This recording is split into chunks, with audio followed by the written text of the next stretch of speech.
दोस्तों आज हम डिफरेंसेस देखेंगे एक पुअर माइंडसेट और रिच माइंडसेट के बीच में। इसके लिए मैंने 3 बुक्स का सहारा लिया है, rich dad poor dad, 7 habits of highly effective people और द ई मिथ रिविजिटेड। दोस्तों सबसे पहला डिफरेंस एक पुअर माइंडसेट और एक रिच माइंडसेट वाले लोगों में ये है कि रिच माइंडसेट वाले लोग सबसे पहले अपने लिए एसेट्स बनाते हैं जो उनको हर महीने पैसे लाके दें और उसके बाद सारी कंफर्ट की चीजें खरीदते हैं। लेकिन गरीब माइंडसेट वाले लोग दिखावे के लिए, शो के लिए सारी यूजलेस चीजें खरीद लेते हैं और उसके बाद उनके पास पैसे ही नहीं बचते कहीं अच्छी जगह इन्वेस्ट करने के लिए और वो पूरी जिंदगी गरीब ही रह जाते हैं। इसका मैं एक रियल लाइफ एग्जाम्पल देना चाहता हूँ। कॉलेज टाइम में मैं एक कॉलोनी में रहता था जहाँ पर 6 या 7 घर थे। वो सारे के सारे बहुत ही अच्छे तरीके से डिजाइन करे गए थे, काफी खूबसूरत। उन सब घरों में से सिर्फ एक घर इनकम्प्लीट था और वो एक बिजनेसमैन का था। बाकी सारे घर डॉक्टर्स, इंजीनियर्स और प्रोफेसर के थे। जहाँ पे मैं रहता था वहाँ पे सिर्फ अंकल और आंटी थे और वो दोनों प्राइवेट यूनिवर्सिटी से रिटायर्ड थे एज अ प्रोफेसर और इसीलिए उन्हें कोई पेंशन भी नहीं मिलती थी। जब मैं पहली बार उनके घर गया था तो मुझे लगा था वो बहुत ज्यादा रिच हैं। उनकी कार से लेके इंटीरियर डिजाइनिंग, फर्नीचर, हर चीज परफेक्ट थी। मैं उनके फर्स्ट फ्लोर में एक रूम में रहता था। मैंने बहुत बार नोटिस किया कि अंकल और आंटी की बहस होती थी पैसों के रिगार्डिंग। कोई भी एक्सेस खर्चा उनके बीच में टेंशन क्रिएट कर देता था। एक बार मैं अंकल के साथ उनकी बालकनी में बैठा हुआ था तो मैंने उनसे कहा कि आपके साथ वाले पड़ोसी ने शायद अपना घर कंप्लीट नहीं किया। तो इस पर उन्होंने कहा, हाँ बहुत कंजूस है, कार भी नॉर्मल सी रखी है, एक ही फ्लोर बनाया है, इनकी वजह से हमारी कॉलोनी अच्छी भी नहीं लगती, पता नहीं पैसे खर्चते ही नहीं। थोड़े महीनों के बाद मैं वहां से शिफ्ट हो गया था तो एक बार मुझे अंकल का कॉल आया और उन्होंने कहा कि अगर आपका कोई फ्रेंड है पीजी के लिए तो हमारे पास यहाँ पे वैकेंसी है, आप रेकमेंड कर दीजिएगा। मैंने कहा ओके अंकल। लेकिन मुझे ये बात अजीब लगी कि उन्होंने अगले ही दिन मुझे दोबारा कॉल कर दिया और उन्होंने मुझसे कहा कि क्या आपने किसी फ्रेंड से पूछा? तो मैंने कहा हाँ, लेकिन वो कह रहे हैं कि आपका पीजी काफी कॉस्टली है। तो उन्होंने कहा कि वो तो होगा ही, हम इतनी फैसिलिटीज जो प्रोवाइड कर रहे हैं। और फिर नेक्स्ट डे उनकी दोबारा कॉल आ गई और उन्होंने मुझसे कहा कि हम अपना प्राइस कम करने के लिए तैयार है, आप उन्हें यहाँ पे भेज दीजिए। लेकिन एक्चुअल में मेरे फ्रेंड्स के लिए वो प्राइस भी ज्यादा था और वो वहां नहीं गए। जब मैंने ये पूरी स्टोरी को रिच डैड पुअर डैड की थियोरी के साथ कंपेयर किया तो मैंने ऑब्जर्व किया कि 1 सिर्फ वहां पे एक बिजनेसमैन का ही घर था जिसका एक फ्लोर बना हुआ था और 1-1.5 साल के बाद वो ही घर उस पूरी कॉलोनी में सबसे बड़ा था। उन्होंने 3 फ्लोर्स बना दिए थे और वो बहुत ही सुंदर बनाया था। सेकंड, अंकल ने होंडा सिटी रखी हुई थी लेकिन वो ट्रेवल स्कूटर में करते थे। हो सकता है वो अपने पैसे बचाने के लिए करते हों, लेकिन मैं ये जानता था कि बाहर से बेशक वो बहुत अमीर दिख रहे हों, अंदर से उन्हें पैसों की कमी थी जिसकी वजह से उनके और उनके वाइफ के बीच में बहस भी होती थी। और दोस्तों पुअर मेंटालिटी वाले लोग ऐसी ही गलतियां करते हैं। सैलरी 15,000 होगी लेकिन आईफोन 50,000 का ले लेंगे। जितनी रिक्वायरमेंट है उससे बहुत बड़ी गाड़ी लोन पे ले लेंगे। 10-10 हजार की जीन्स ले लेंगे, शूज ले लेंगे। लेकिन अमीर मेंटालिटी वाले लोग इस चीज को एक्चुअल में कैलकुलेट करते हैं कि कोई भी प्रोडक्ट उन्हें कितनी वैल्यू प्रोवाइड कर सकता है और तभी उसके लिए पे करते हैं। नेक्स्ट पॉइंट कहता है कि अमीर मेंटालिटी वाले लोग सबसे पहले खुद को पे करते हैं, उसके बाद किसी और को। आप में से बहुत सारे लोगों ने रिच डैड पुअर डैड पढ़ी होगी लेकिन बहुत कम लोग रॉबर्ट और उनकी वाइफ किम कियोसाकी की एक्चुअल स्टोरी जानते हैं। इन दोनों की शादी से पहले रॉबर्ट बहुत ज्यादा उधार पर थे। ये दोनों चाहते थे कि अपनी लाइफ को इम्प्रूव करें लेकिन इनकी मंथली सैलरी से ज्यादा इनकी मंथली लोन इंस्टॉलमेंट्स थी जो इन्हें देनी पड़ती थी। लेकिन रॉबर्ट को अपने रिच डैड के सारे प्रिंसिपल्स याद थे जिन्होंने कहा था कि अपने आप को सबसे पहले पे करो। इसीलिए रॉबर्ट कहते हैं कि हम अपनी सैलरी का 20% हमेशा सेव करते थे। फिर चाहे उधार वाले लोगों से जितना मर्जी प्रेशर क्यों ना आ रहा हो, उस प्रेशर को हम एज अ मोटिवेशन यूटिलाइज करते थे और एक्स्ट्रा काम करके इंस्टॉलमेंट्स के लिए पैसा इकट्ठा करते थे, क्योंकि ये जानते थे अगर ये पहले उधार देने लग जाएंगे और अपने लिए कुछ भी सेव नहीं करेंगे तो ये कभी भी अमीर नहीं बन पाएंगे। और बाद में इन्होंने अपने सेव करे हुए पैसों से ही बाकी इन्वेस्टमेंट्स करी और फाइनली मिलियनेयर बन गए।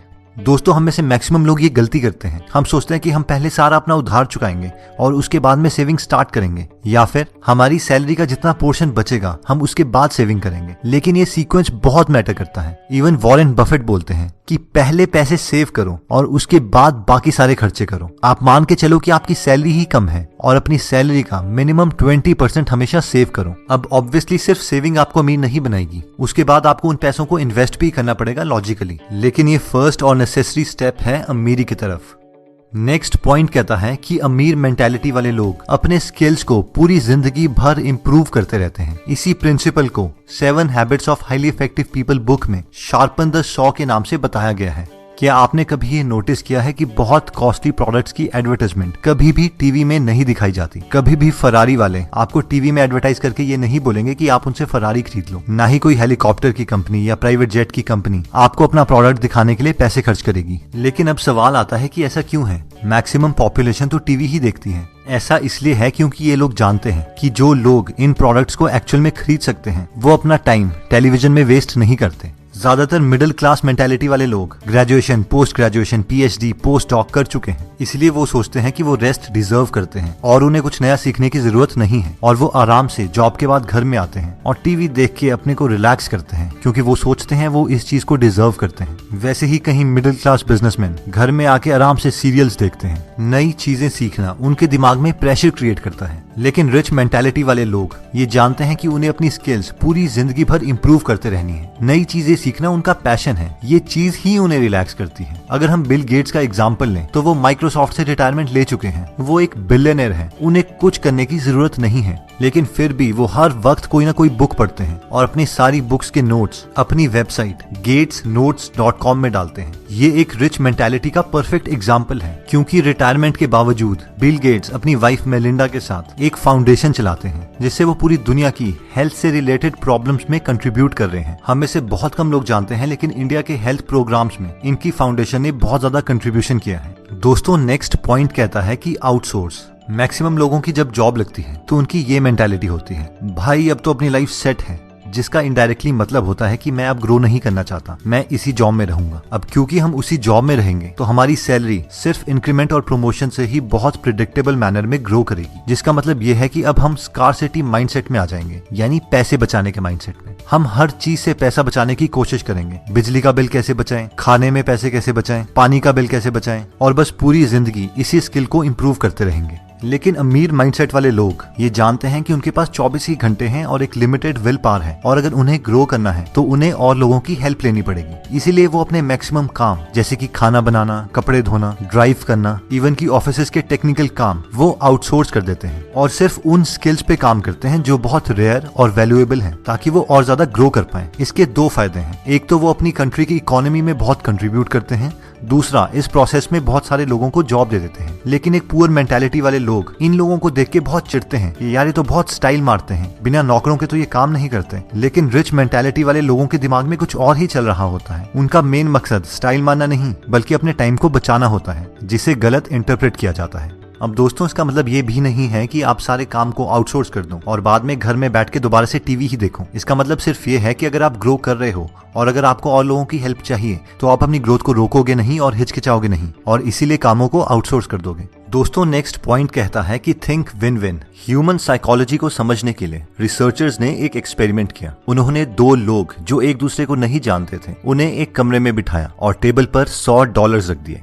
रिसर्चर्स ने उन लोगों को बताया कि आपको ये $100 आपस में बांटने हैं, लेकिन हमारी कुछ कंडीशंस हैं। कंडीशन नंबर 1, पहला आदमी ये डिसाइड करेगा कि वो दोनों $100 को कैसे कैसे बांटेंगे। कंडीशन नंबर 2, दूसरा आदमी ये डिसाइड करेगा कि पहले आदमी ने जितने डॉलर्स उन दोनों में बांटे हैं, क्या वो उसे मंजूर है या नहीं। अगर वो उसे मंजूर है तो दोनों को उतने उतने डॉलर्स मिल जाएंगे, लेकिन अगर उसे वो चीज मंजूर नहीं है तो किसी को कुछ नहीं मिलेगा। अब रिसर्चर्स ने एक पैटर्न देखा। अगर पहला आदमी $100 को $50 करके बांटता था तो दूसरा आदमी उसे एक्सेप्ट कर लेता था और दोनों को $50 मिल जाते थे। अगर वो 60-40 करके बांटता था तो भी दूसरा आदमी उसे एक्सेप्ट कर लेता था। लेकिन अगर पहला आदमी उसे 70-30 करके बांटता था तो दूसरा आदमी उसे रिजेक्ट कर देता था और दोनों को कुछ नहीं मिलता था। यानी ह्यूमन इमोशंस का टिपिंग पॉइंट 70-30 था। रिसर्चर्स ने ये एक्सपेरिमेंट बहुत लोगों में रिपीट किया, लेकिन ये नंबर 70-30 के आसपास ही आ रहा था। उसके बाद उन्हें लगा शायद $100 डेवलप्ड कंट्रीज के लिए कम है, इसलिए वो डेवलपिंग कंट्रीज गए और उन्हें भी सेम ही ऑफर दिया, लेकिन उसके बावजूद रिजल्ट्स सेम रहे। अगर आप दूसरे आदमी होते तो आपका भी यही डिसीजन होता कि पहले आदमी ने अपने को 70 क्यों दिए और मुझे सिर्फ $30, इसलिए मैं भी उसे 70 क्यों लेने दूं। और शायद आप इमोशनली ठीक भी होते, लेकिन अगर हम इसे लॉजिकली देखें तो आपको वैसे भी कुछ नहीं मिल रहा था। आपको सिर्फ हाँ बोलनी थी और आपको वो डॉलर्स मिल जाते। लेकिन मैक्सिमम लोग इस डील को ना ही बोलते हैं, और ये पुअर माइंडसेट वाले लोगों की साइकोलॉजी है, जहाँ पे जेलेसी, चिढ़, कॉम्पिटिशन जैसे इमोशंस हैं। लेकिन एक रिच माइंडसेट वाले लोग हमेशा अपना दिमाग यूज करके कोई ना कोई ऐसा मेथड निकाल देते हैं जिससे दोनों का फायदा हो सके। वो विन विन में बिलीव करते हैं। विन लूज या लूज लूज वाली डील्स वो नहीं करते। इवन विन विन सिचुएशन में अगर उन्हें कम परसेंटेज भी मिल रही हो, फिर भी वो उस डील को कर लेंगे, क्योंकि वो जानते हैं कि वो हजारों ऐसी अपॉर्चुनिटीज और क्रिएट कर देंगे और अपने लिए और बाकियों के लिए भी एक अच्छा प्रॉफिट कमा देंगे। तो दोस्तों इस वीडियो में हमने 5 पॉइंट्स कवर करें। सबसे पहला था फर्स्ट एसेट्स देन कंफर्ट। सबसे पहले ऐसे सोर्सेज क्रिएट करें जिससे आपको पैसे आए और उसके बाद ही कंफर्टेबल और शो वाली चीजें खरीदें। सेकंड, पे योरसेल्फ फर्स्ट। सबसे पहले खुद को पे करें। हमेशा कोशिश कीजिए कि अपनी इनकम का एटलीस्ट 20% पहले सेव करें, चाहे आप पे जितना मर्जी प्रेशर आ रहा हो। ये मान के चलें कि आपकी सैलरी ही कम है और बाद में उस 20% का कुछ परसेंटेज इन्वेस्ट करना सीखें। थर्ड हमने किया था आउटसोर्स। अगर आप अपने को इम्प्रूव कर रहे हैं और आपको टाइम की जरूरत है तो आप अपने काम आउटसोर्स कर सकते हैं। इन चीजों में कंजूसी ना दिखाएं।